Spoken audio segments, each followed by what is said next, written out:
Welcome, my friends, to a new episode of CELTA Insider.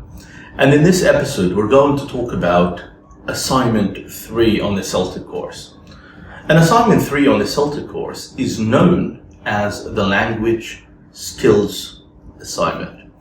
And in this episode, I'm going to take you step by step on this assignment to see how we should answer it.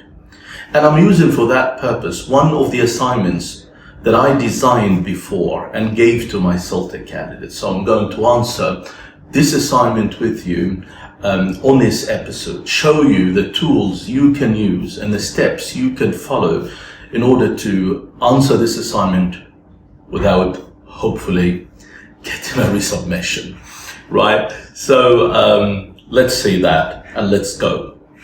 So first, let's have a look at the pages of this assignment.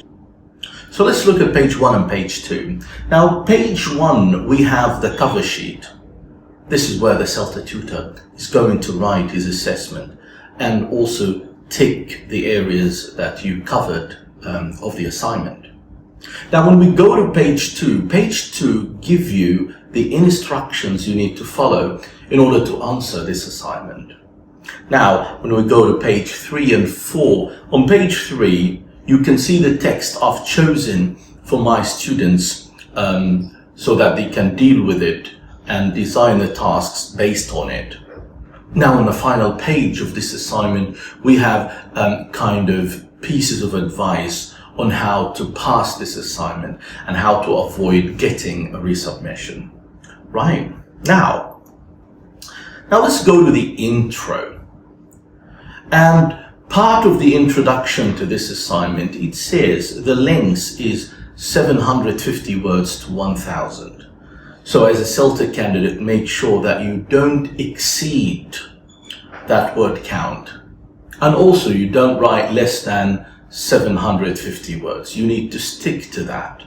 So between 750 and 1000, you're fine. Now we go to the second part, which says, use the authentic text supplied to develop and practice receptive skills, reading, for intermediate students. And we notice two things. First, the authentic text supplied. And when I say the authentic text supplied, it means that me, as a CELTA tutor, will give you the passage you will work on. Someone might ask, but Shadi, are there other options? And I say, yeah. Sometimes CELTA tutors would not choose the text and they will leave that up to you. Okay? Right. And then another part, which is intermediate students. So again, this is also specified here. And another question, so Shadi, can it be something different? I'd say, yeah, sometimes your CELTA tutor would say that this has to be done for the intermediate level, or they would say, answer this assignment in the light of the group of students you're teaching now. And your group of students can be elementary, or they can be intermediate students, or any other level. So sometimes, you're told about which level you need to target, and sometimes it is left open to you. That's up to your tutor. Good, lovely. Now, let's go to part 1 of the assignment. And it says, say why you think this text would work for this specific group of learners, and what adaptations or changes you would make, if any. Now let's analyze this part and see how we're going to handle it when we're answering this assignment. So the first part is why you think this text would work for this group of learners. So I need to give a reason why this text would be good for them. And as I said, maybe the text supplied by the tutor, or maybe the text you would choose yourself from the internet. And in this assignment, you cannot choose from a course book. Remember, you need an authentic text. Now, someone might say, but Shadi, what's an authentic text? An authentic text is a text that is not designed for the classroom. It's not taken from a course book. It's a text that was published for the sake of native speakers to read. So it's a real thing, not designed for the classroom. Then, the second part here is what adaptations or changes you would make. So we're looking for reasons, that's number one, and we're looking for adaptations, that's number two. Let's see how we're going to answer this. So I would say, appropriacy for this specific group. In other words, the reason why this text would be suitable. And then let's go together and check. And I would say you need to cover 3 points. Number one is linguistic needs. And we said in this assignment that it will be for the intermediate students. Then you need to prove to the reader, you need to prove to the marker of the assignment that this text is appropriate for the intermediate level. Something you can read like this. Linguistic needs. This passage is appropriate for my students at this level because, and then you give reasons, and usually these reasons would go around grammar and vocabulary. Fine. Now, think about learners' interests, and you can mention something like, my students will be really interested in this text because. Now, you can also say, cultural backgrounds. This text is appropriate for the Egyptian culture as it, and then explain. So it goes like that. Right. Now let's come to the adaptations. And when we talk about adaptations, what adaptations can we make to a text? And that's a question that many candidates on the CELTA course ask me all the time. They say, Shadi, what kind of adaptations are you looking for? We don't know what we should do exactly with the text. And I would say you have actually 5 options.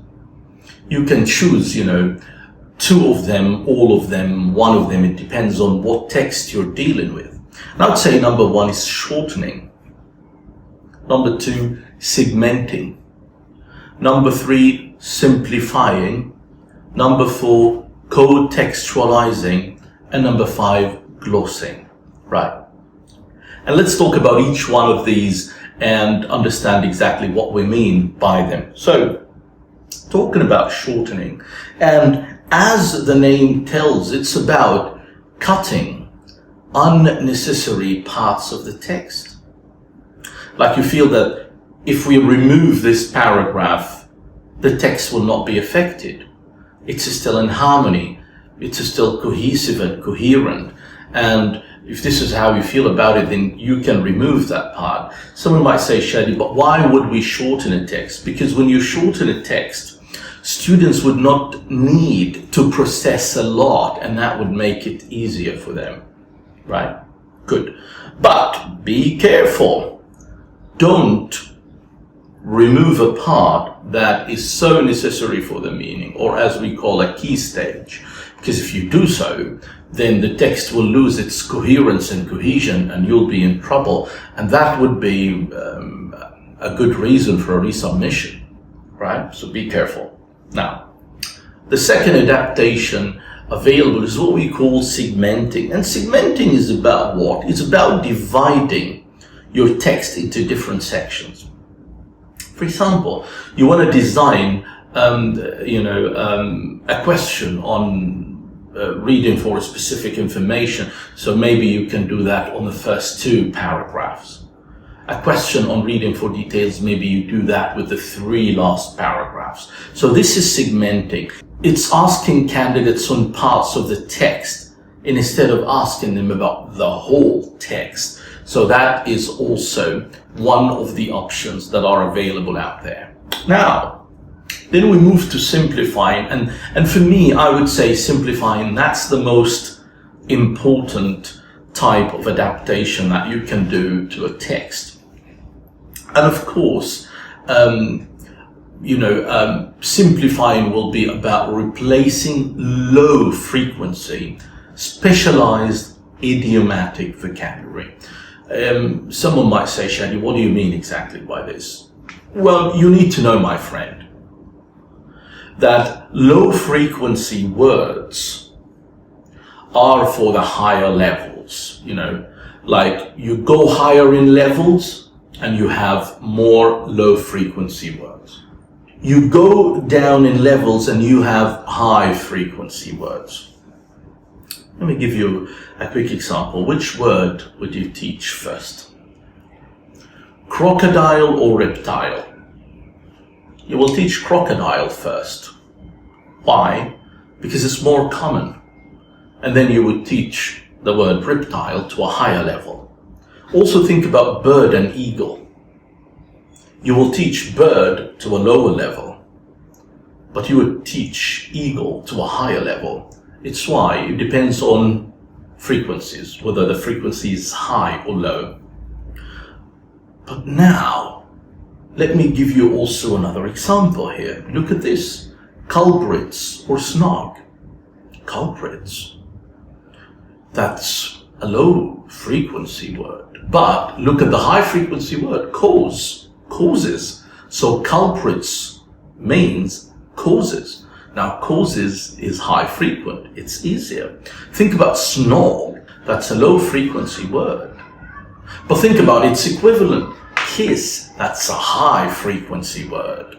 Then comes a very important question, which is, how can I know? And my friends, that's a question I'm asked a lot of time.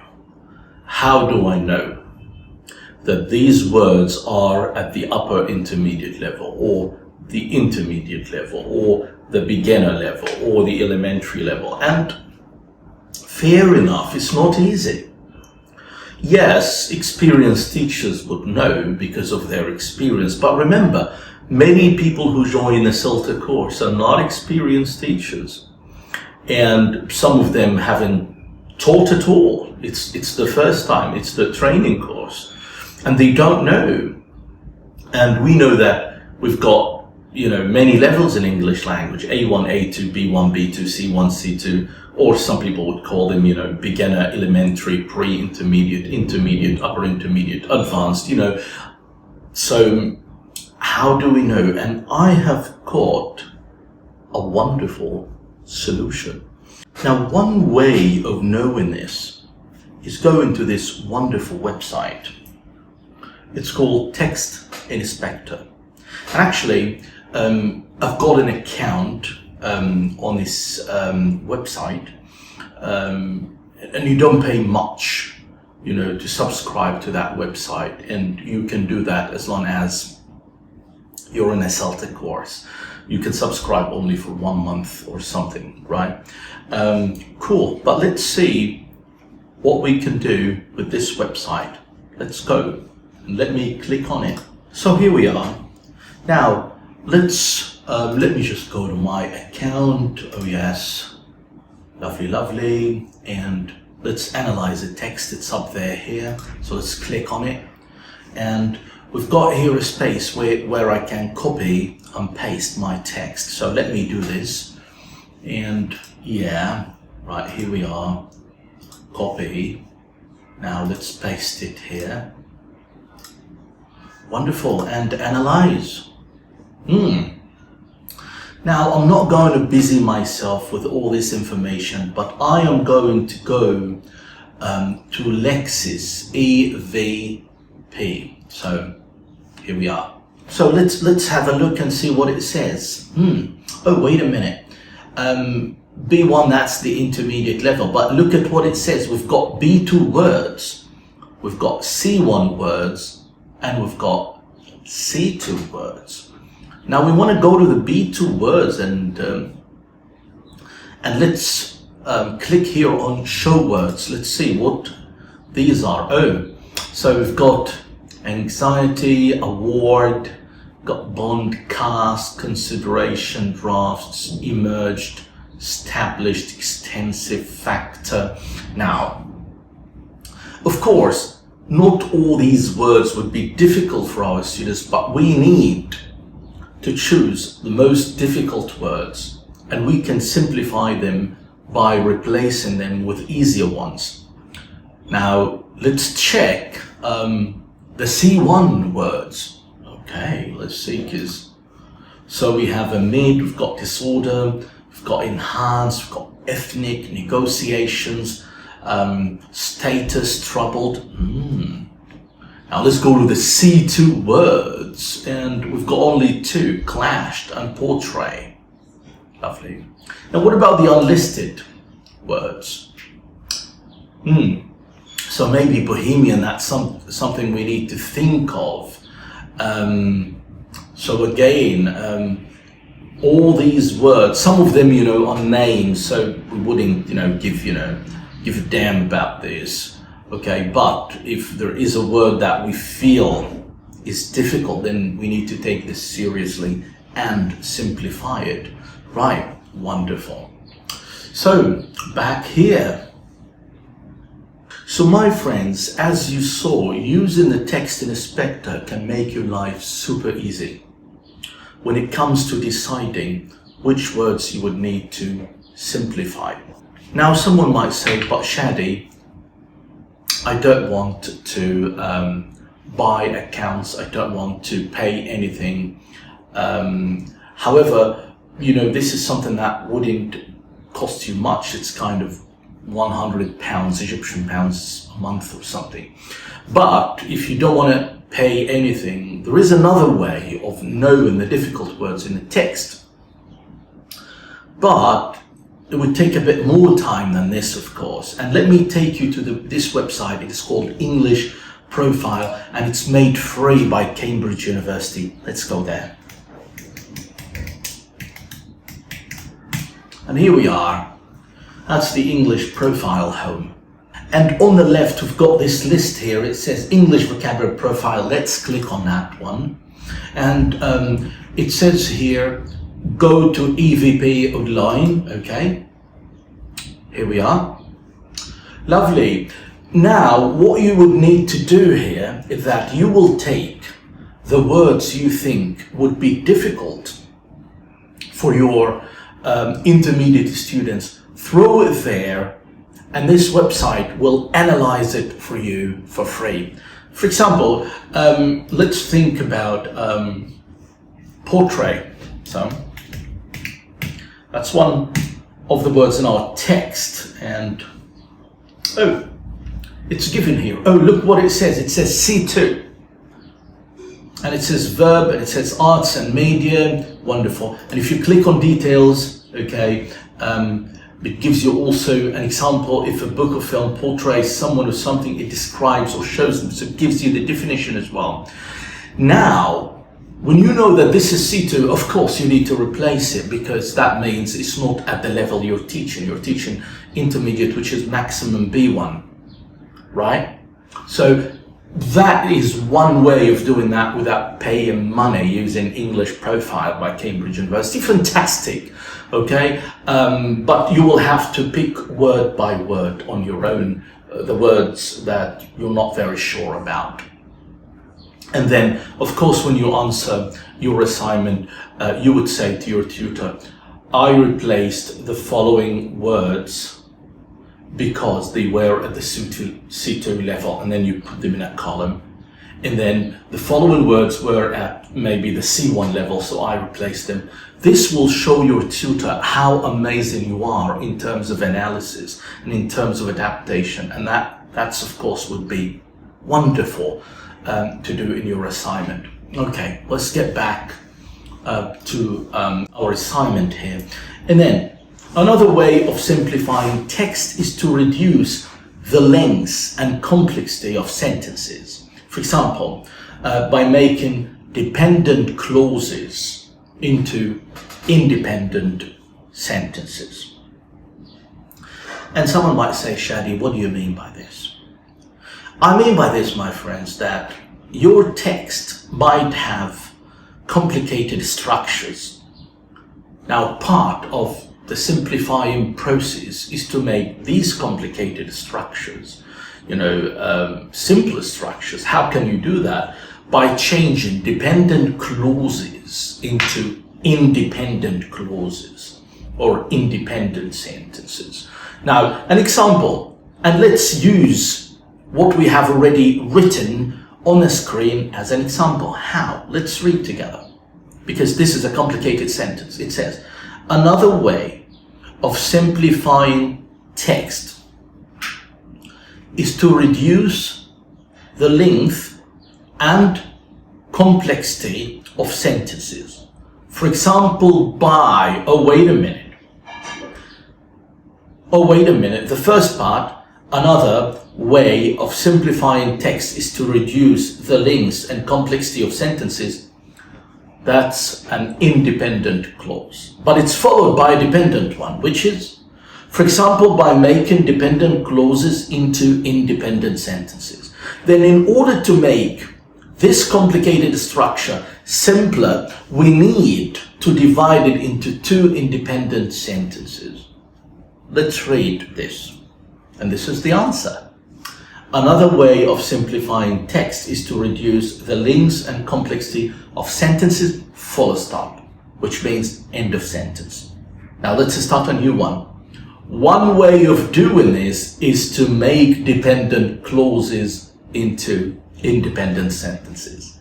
So I took the dependent one and I made it into a sentence itself. And this is also one way of simplifying grammar in texts. Lovely. Now let's move on. And contextualizing. How can I contextualize a text? And the answer is, giving learners the article embedded in its surrounding text. Like how? Like imagine that you searched for a text yourself, and then this text is taken from a newspaper.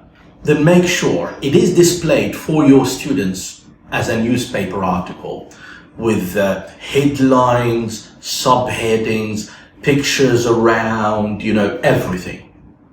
So in case, for example, of the text we're handling about Rami Malek, lined up as Bond 25 villain after Oscar's win, then you can check the topic carefully, bring pictures that would make it easier for the reader to imagine everything while reading, like maybe a picture from Bond 25 and all that stuff, and put them around.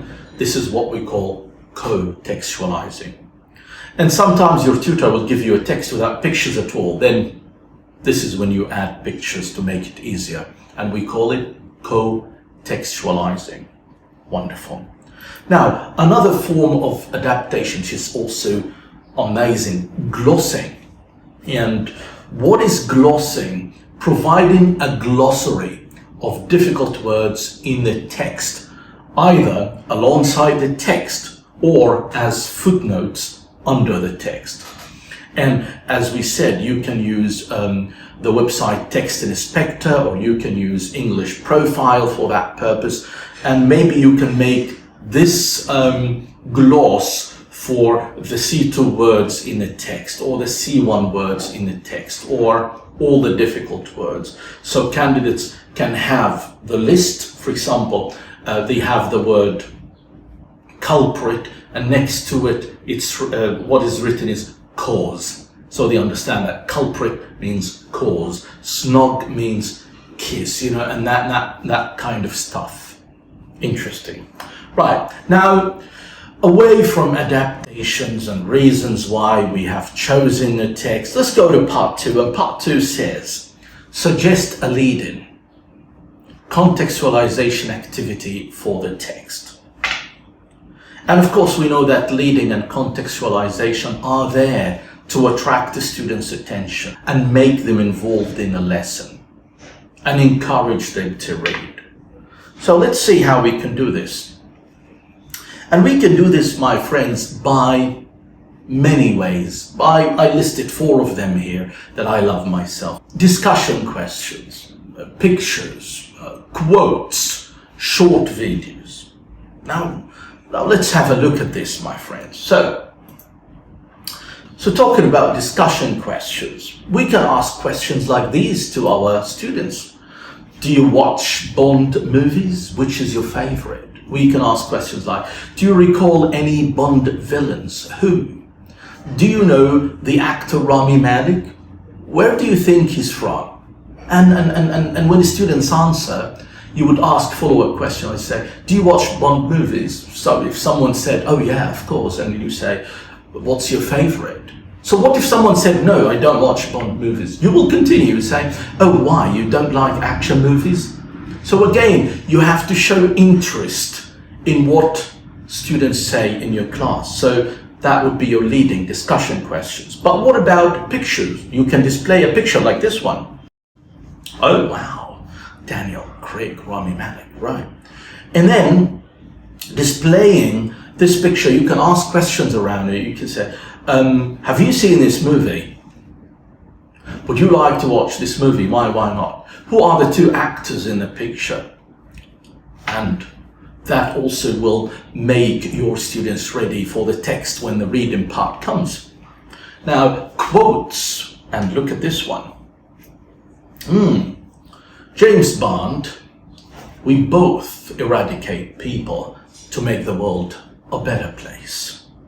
I just want to be a little tidier. Wow. And that's a quote by Rami Malek from the movie. Then you put that quote up there on the board, or you display it using your data show, and then you say to your students, where do you think this quote is taken from? Which Bond movie? Which villain said that? You know, and you can start it this way. Or you can use a video. A short video that would be fantastic for your students. And then you use that video for a discussion. So you say, for example, watch the following video. I want you to tell me, which movie is it about? Would you love to watch that movie? Yes or no? Do you like that kind of movies? And who is the actor in this movie? Things like that. Let's watch this together. Imagine you display that in your classroom. Amazing. Students will be really involved, and then you talk to them about Rami Malek, his role in a movie, and you discuss with them. Wonderful. Right. Good. And of course, in your assignment, you have to mention how you would use your ideas. So say, I will do, if there is a video, then the link has to be there, or you can introduce it to your tutor on a CD, like your tutor has to have an access to everything you're talking about. Right. Now let's move to part 3 of the assignment here. And it actually says, say what receptive language skills and or subskills you would practice using this text. And this takes us to a very important question. What are the reading subskills? You need to know, as a candidate on a CELTA course, what skills are there under reading. And I would say we have this list, previewing a text. And previewing a text, my friend, is being able to recognize, the headline, the title, the subtitle, the pictures around the text. And that helps so much. Sometimes these things help you understand what would be in the text before you start reading. Then predicting content and structure. And this is usually related to the previous skill, which is previewing a text. Because usually we build our predictions sometimes on the style, the way the text is written. Like you can know that this is poetry just by the design, the style, the look of it. And sometimes you know what the text might be about, when you see some pictures, right? Then 3, skimming for main ideas, which is kind of reading quickly or reading for gist. Scanning to find key information like names, numbers, places, that kind of stuff. Intensive reading, which is reading carefully for getting information. Guessing words from the context, and this is to see whether your students are able to understand difficult words in the text without going to a dictionary. Understanding also opinion and attitude. These are sub-skills that go under reading. Now, But part 4 actually gives us 2 tasks to choose from and 1 task to choose ourselves. Like, let's see, it says, design and submit the material for 2 tasks for practicing these receptive skills. Example, instructions and questions for 2 different reading subskill tasks. The first one is either reading for gist or specific information. And the second one is another reading subskill, also providing any relevant answers to tasks. So let's analyze it. Then we need to mention the instructions and the questions. And we need to choose from 2 tasks, either gist or specific information. And then the second task will be a reading subskill, which means that we will choose it. So we have the freedom in a part and no freedom in another. In the first part, it has to be either gist or a specific information task. But in the second one, it's up to you. You can choose any other subskill from the previous list. Right. Now let's talk about task types, and we have many. Look at these task types. All of them can be used for a reading passage. And my advice for you, if you want to check any of them, you can just write one of them online and see what will pop up. You will have a lot of examples of how to design questions on a reading task. So now, type number 1 is multiple choice. Number 2, identifying information. 3, identifying writer's views, claim. 4, matching information. 5, matching headings. 6, matching features. 7, matching sentence endings. Then we have sentence completion, summary, note table, flowchart completion, diagram label completion, short answer questions. And if any of these types are weird for you and you haven't heard of it before, just throw it on Google and the answer will pop up and an example will pop up for you, and then you can copy that in your assignment. Of course, after you adapt it to go with your passage, right? Now, moving from the task type, let me help you with gist tasks. And the reason why I would help you with gist tasks, because this is the necessary part. You either choose a gist task or a specific information task. And my experience tells me that many candidates, when they try to come up with a gist task, they make a lot of mistakes. Either that it's not a gist task at all, or maybe they focus on something different. For example, let's say. So one way of doing that is come up with a title for the passage. That's a gist question. Or check an overall prediction about the content of the passage. How? The following passage is about Rami Malek acting in different movies, and then you check, is that true, or is it about Rami Malek only in a Bond movie, or is it about maybe Daniel Craig and not Rami Malek at all? So again, that's a gist question. Also, choose the most appropriate picture for the passage. You can put 3 pictures for your students and then read the passage. Choose which picture expresses the passage, more. Then match headings with the passage paragraphs. And this is when you divide your passage into sections, and then you get the main idea for every section and you try to match. And finally, which of the following choices describe the passage best? So you have 3 statements maybe describing the passage, and they need to read and choose one of them. All these are wonderful ideas for gist tasks that you can use in your assignment. Another one, reading for a specific information task. And let me tell you what you need to do exactly. All what you need to do, my friend, is focus your questions on very, very specific information. Someone might say specific information like what, Shadi? Like numbers, like names, like places, like locations, like dates. So the answer is very short and very specific, and that would be a question focusing on specific information. Now, Let's go to part 5. And part 5 says, say why you think these tasks will help to develop the skills specified. Provide the tasks in full with answers. So, many important parts here. First one, the reason why the task will help develop this skill.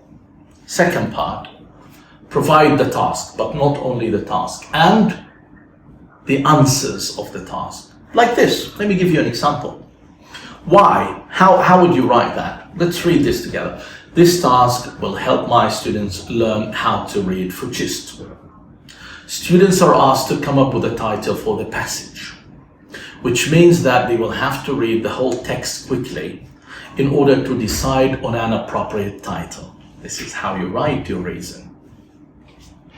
Now, how you submit a task with an answer, like this one, for example.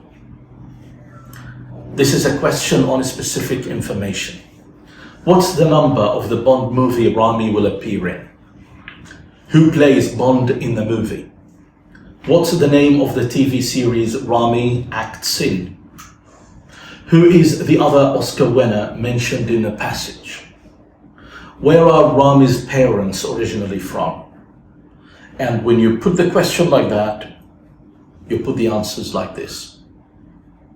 So your tutor can see everything. Nice. Now let's move to part 6 of the assignment. And part 6, describe which productive language skill, speaking or writing, could be practiced after the text.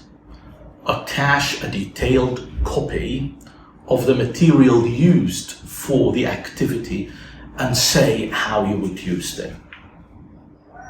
Wonderful. So, first, speaking or writing, one of them, right? And detailed copy of the materials, like what students will get in reality. And say how you would use them, procedures. Lovely. Let's see. So, speaking tasks. And they can be a discussion, role play, survey, guessing game, information gap, or monologue, like IELTS Speaking Part 2, that's a monologue. So you can choose one of these. And again, if you're not familiar with any of these, take the name, throw it on the internet, examples will pop up, take them, adapt them to go with your text, and Bob's your uncle. Okay, now, writing tasks. And we have here 3 writing tasks that you can choose from. Reproducing a model. A model like what? Write a letter to Daniel Craig or to Rami Malek, complimenting on his role, in Bond 25, and you've got some points to cover. So that's a letter. It could be an email. It could be any other form. Interactive writing. It could be a message you received on Facebook and you're supposed to respond to it, or a message on WhatsApp and you're supposed to respond to it in maybe 250 words. A composition. Write about Bond movies and talk about these points, 1, 2, 3, 4. So it is very, very important when you design your speaking or writing task that you provide your students with prompts. And prompts would help your students produce either in speaking or writing. And prompts are about the ideas you need your students to cover during the speaking or the writing. Lovely. Copy of the material. Let me give you an example like that. Describe a Bond movie you watched before. That's a speaking task. You should say what the movie was about, who the actors were, where the movie locations were, how good you think it was. You will have to talk about the topic for 1 to 2 minutes. You have 1 minute to think about what you're going to say. You can make some notes to help you if you wish. And this is exactly how part 2 looks like in the IELTS exam. It's a speaking task that you can simply use for your assignment. Lovely. Now, how you would use them. Like if you now submitted the activity to your tutor, you need to say how you will use it, the procedures. And look at this. That's an example here. I will give the activity on a piece of paper to all the students. I will ask them to spend 1 minute preparing for the activity before they speak. When they are ready, I will put them in pairs and ask them to listen to the friends for maximum 2 minutes. Listeners will be provided by an assessment checklist to take notes on the speakers. Once the speakers finish, they will swap the roles. So this is how you write the procedures. Now, how to pass this assignment? Let's see. And number 1, correctly use terminology that relates to language skills and subskills. Okay, right. Now, number 2, relate task design to language skills development. What does that mean? Like if you are designing a GIST task, then what you design has to be about a GIST task, not reading for details, for example, right? Good. Find, select, and reference information from one or more sources. Like say, for example, I used Learning Teaching by Jim Scrivener. Or I used this book by Scott Thornberry or Jeremy Harmer. So you need to mention at least 1 or 2 references. And how you would do that? I mean, some people would ask, how do I mention a reference? You would say, reading for GIST is really important, as Jeremy Harmer says in his book, English Language Teaching, and then you mention what Jeremy said. Or guessing words from the context is also important. James Scrivener says in his book, boom, boom, boom, and then you mention what you want. Finally, use written language that is clear, accurate, and appropriate to the task. Like write correct English in your assignment in order to pass it, because if your assignment has language mistakes, even if the answers are correct, it will be a resubmission, right? Now, some common pitfalls, and be careful of these, that can lead to a resubmission. And I would say, number 1, creating tasks that aren't suitable for intermediate level learners. They're either too easy or too difficult. 2, creating tasks that aren't suitable for the learner's age. Like you go to a website and you start bringing, activities that are designed for primary students, but for God's sake, CELTA is about teaching adults, not young learners. Creating a receptive skills task that fails to develop the subskill identified. Like you say, my students are going to read for GIST, for details, for example, and then you give them a question focusing on specific information. That wouldn't work. Forgetting to include the answer you expect students to give to your reading task. Like you put the questions, but you don't put the answers. Now that's a problem.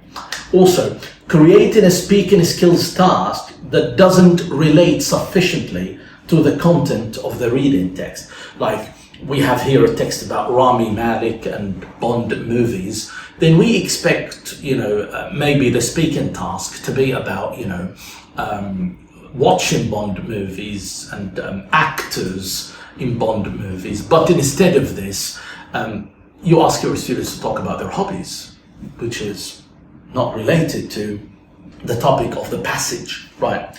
Creating a speaking skills task that doesn't develop fluency, like your discussion questions are yes or no questions and students would not speak.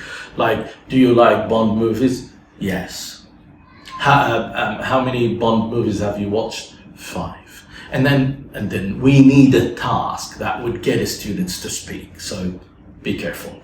Forgetting to mention your background reading in the assignment. Remember that you should have a minimum of 1 reference relating to the design of a receptive skills task and 1 reference related to the design of a speaking skills task. And then forgetting to provide a bibliography or attach the tasks and materials as appropriate. All these are reasons that may cause your assignment to be easily resubmitted. So, my friends, thank you very much for watching this episode of CELTA Insider. I hope I covered as much as possible of the language skills assignment. Please remember that I'll be down there in the comments if you have any questions. I'll be ready to answer and support you. And don't forget to like this video, share this video. Thank you so much. Bye bye.